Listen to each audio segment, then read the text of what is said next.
I was working late the night the power went out. Not unusual for me. I did IT support for a small logistics company, and every now and then I'd stay back to finish up tickets or prep updates so they wouldn't mess with people during the day. The office building was mostly empty by then. Maybe one or two other companies on different floors, but our section was quiet. Lights on, AC humming, the usual background noise you don't notice until it's gone. I remember checking the time, a little after 9:30, when everything just stopped. No flicker, no warning. The lights cut, the AC died, the monitors went black. For a second, I just sat there, waiting for the backup power to kick in. It didn't. The only light left was from the emergency exit signs, casting that dim red glow across the floor. I leaned back in my chair and let out a breath, like, all right, guess I'm done for the night. I grabbed my phone, turned the flashlight on, and started packing up. That's when I heard something. A chair moving. Not near me, somewhere deeper in the office. I stopped what I was doing and listened. Nothing. I told myself it was just something settling. The place was old, and when systems shut off, you sometimes hear weird little noises. Still, it didn't sound like that. It sounded like someone had shifted their weight. I called out, "Hello?" No answer. I stood there for a second, debating whether I was just overthinking it, then grabbed my bag and headed toward the main hallway. My phone light didn't reach very far, just enough to see the floor and outlines of desks as I passed them. As I got closer to the hallway, I heard it again. This time, it was clearer. Footsteps.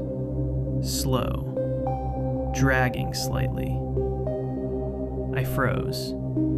There shouldn't have been anyone else from my team still there, and if someone was, they would have said something by now.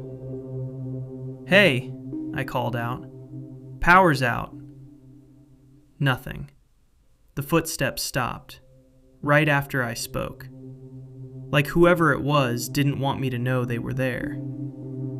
That's when it started to feel wrong. I moved into the hallway and pointed my phone down toward the far end. Nothing. Just darkness and the faint red glow from the exit sign. Then I heard a door open. Soft. From one of the conference rooms. I walked toward it slowly. Every step felt louder than it should have been. The door was slightly open when I got there. I pushed it wider with my hand. Empty. Chairs around the table. Laptop closed. No one inside. But one of the chairs was pulled out. Not neatly. At an angle. Like someone had gotten up quickly. I stood there for a second, then backed out of the room. I didn't check the rest of the office. I didn't want to. I just wanted to leave.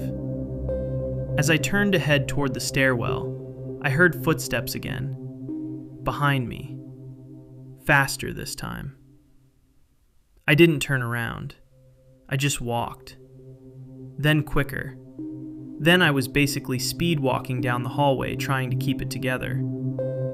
The footsteps kept pace. Not running, just matching me. Close enough that I could hear them clearly now. I hit the stairwell door and pushed it open hard, stepping inside and letting it slam shut behind me. The sound echoed down the stairwell. I stood there, listening. Nothing. No footsteps. No door opening behind me. Just silence. I let out a breath and started heading down. Halfway to the next floor, I heard something above me. The stairwell door. Opening. Slowly. I stopped. Looked up. All I could see was darkness above the landing. But I heard it. A step. Then another. coming down. Not rushing, just steady. That's when I ran. I don't remember taking the rest of the stairs. I just remember pushing through the exit door at the bottom and stumbling out into the parking lot. The power was out there too. Whole block. No street lights, no building lights, just a few car headlights in the distance. I turned back for a second. The stairwell door was still closed. No one came out.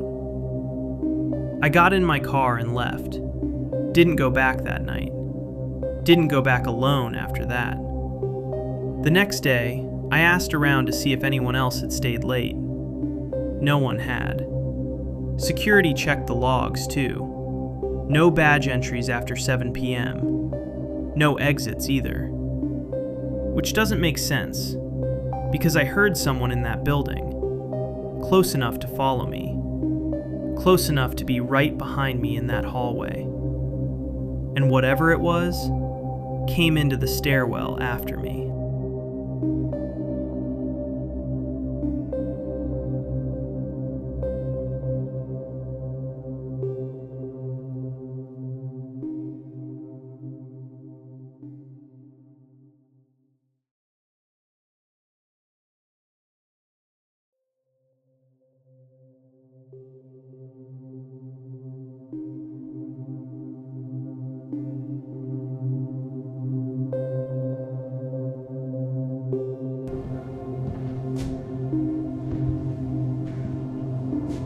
The outage didn't hit all at once. It started with the lights flickering in the hallway outside my apartment, just enough to get my attention. I remember pausing whatever I was watching and listening, because the building usually didn't have issues like that. Then everything went dark. Not just my unit, the entire building. At first, it was just inconvenient. I grabbed my phone, turned on the flashlight, and walked over to the window to check outside. The whole street was out too. No streetlights, no traffic signals, just a few people standing outside their buildings, trying to figure out what was going on. I figured it would come back in a few minutes. It didn't. After about 10 minutes, I started hearing people moving around in the hallway.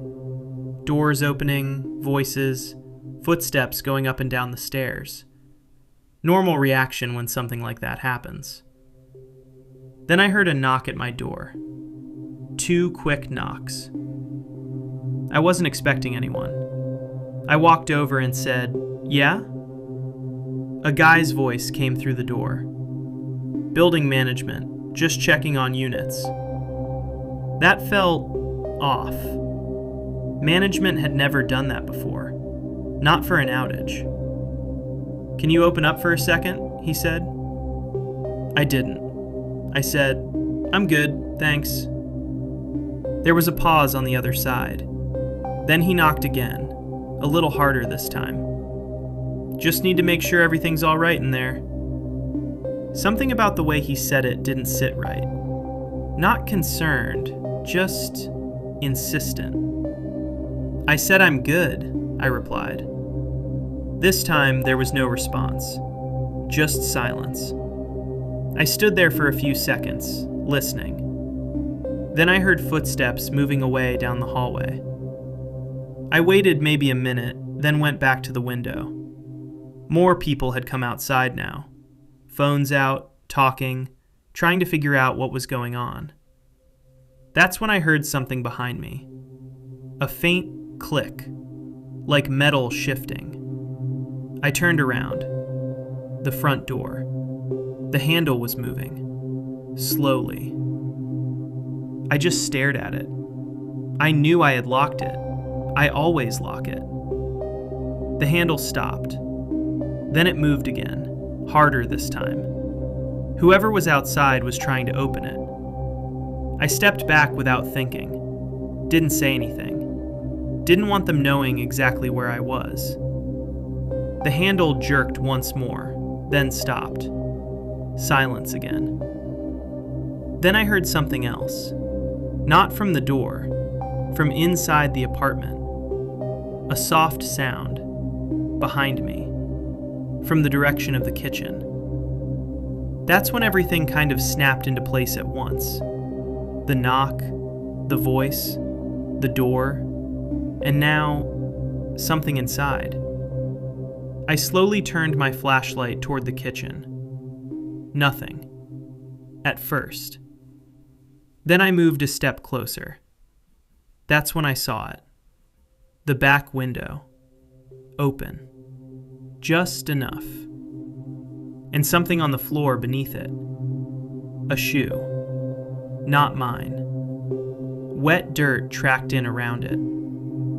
I didn't even process it fully before I heard movement. Right next to me. Fast. Something slammed into my shoulder from the side, hard enough to knock me off balance. I hit the edge of the counter and dropped my phone for a second. By the time I grabbed it again and swung the light around, there was someone already moving toward the front of the apartment. I only caught a glimpse. Dark clothing, hood up. He moved straight for the door, unlocked it from the inside, and was gone. I stood there for a second, trying to catch my breath, my shoulder throbbing where he hit me. I didn't chase him. I didn't even go to the door. I just locked it again and stayed where I was. Eventually, I called the police. They came out, took a report, checked the apartment. The back window had been forced open. The guy had gotten in quietly while I was distracted at the front door. They told me it happens sometimes during outages. People go building to building, knocking on doors to see who's home, who's alone. And while you're focused on that, someone else tries another way in. I asked them if they caught him. They said no. No cameras working during the outage. No clear description. Nothing. I moved out a month later. Not because of the building. Because I couldn't stop thinking about how close he got. How easily he got in. And how if I had opened that front door, I probably wouldn't have walked away from it.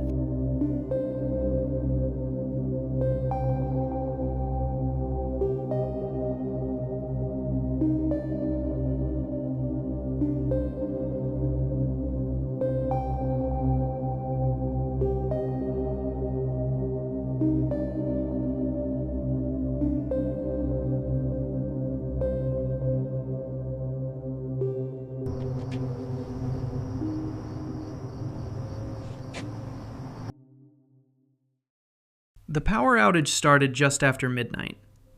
I remember the time because I had just checked my phone before everything cut out. 1 second I was lying in bed, scrolling through nonsense, and the next second the entire room dropped into darkness. No gradual flicker, no warning. Just gone. At first, I didn't think much of it. Power goes out sometimes, especially where I live. I figured it would be back in a few minutes, so I just set my phone down and waited. But after a while, it became clear this wasn't one of those quick outages. The street outside was completely black. No house lights, no traffic, nothing. Even the usual background noise, cars passing, distant TVs, people talking, had disappeared. It felt like everything had paused. I eventually got up and went to the window. There were a few people outside, standing near the road, talking quietly. A couple of them had flashlights out, pointing them up and down the street like they were trying to figure out how far the outage went. It looked like the entire block was out. I remember thinking it was kind of eerie, but not in a serious way. Just different.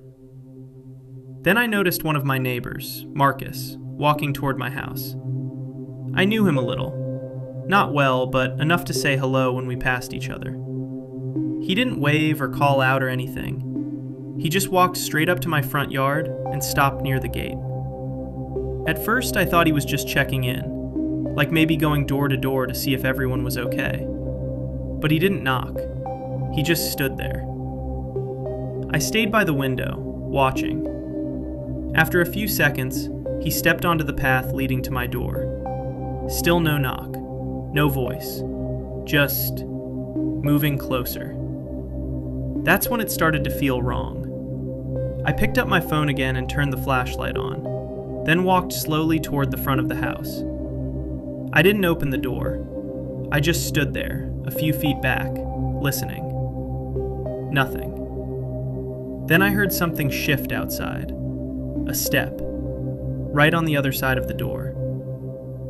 "Marcus?" I said. No answer.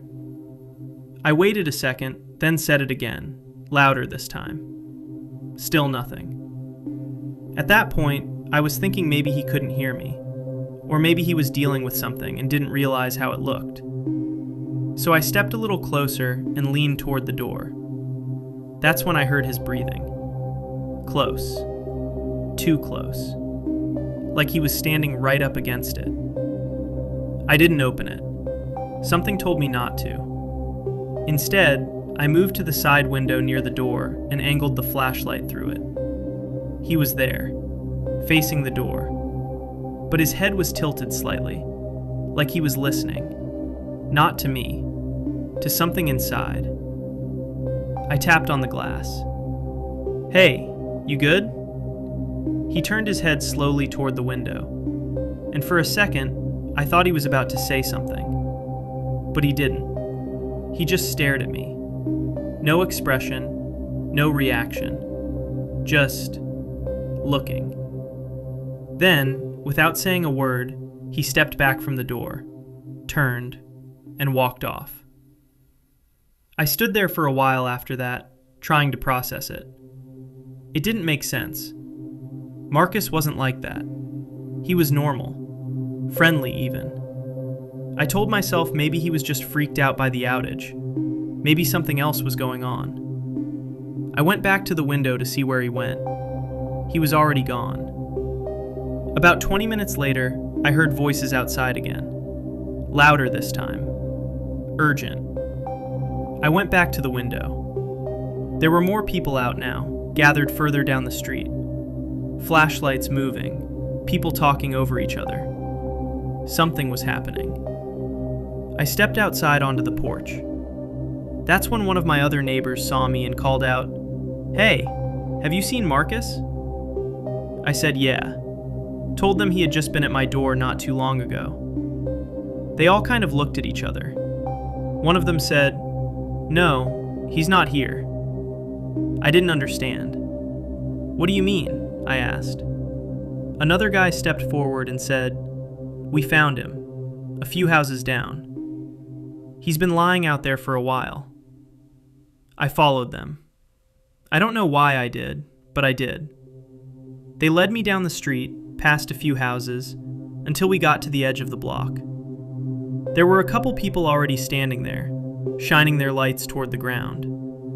And that's when I saw him. Marcus. Lying on his side near the curb, not moving. Someone said they had tried to wake him up, but he wasn't responding. Another person said they had checked his pulse. Nothing. I didn't get too close. I didn't need to, because I had just seen him, at my door, breathing, standing, listening. The police came not long after. They pushed everyone back, started asking questions, trying to piece together what had happened. I told them what I saw, when I saw him, how close it was to the time they said he was found. They didn't really have an explanation for it, just wrote it down and moved on. The power came back a little while later. Everything went back to normal. Lights on. People went inside. Street cleared out, like nothing had happened. I don't try to explain it anymore. Maybe I got the timing wrong. Maybe I saw someone else and my brain filled in the rest. I don't know. But I know what I saw. And I know how close he was to the door. How I could hear him breathing. How he stood there without saying a word. And the part that still bothers me the most is this. If that wasn't Marcus, then who was standing outside my house, listening from the other side of the door?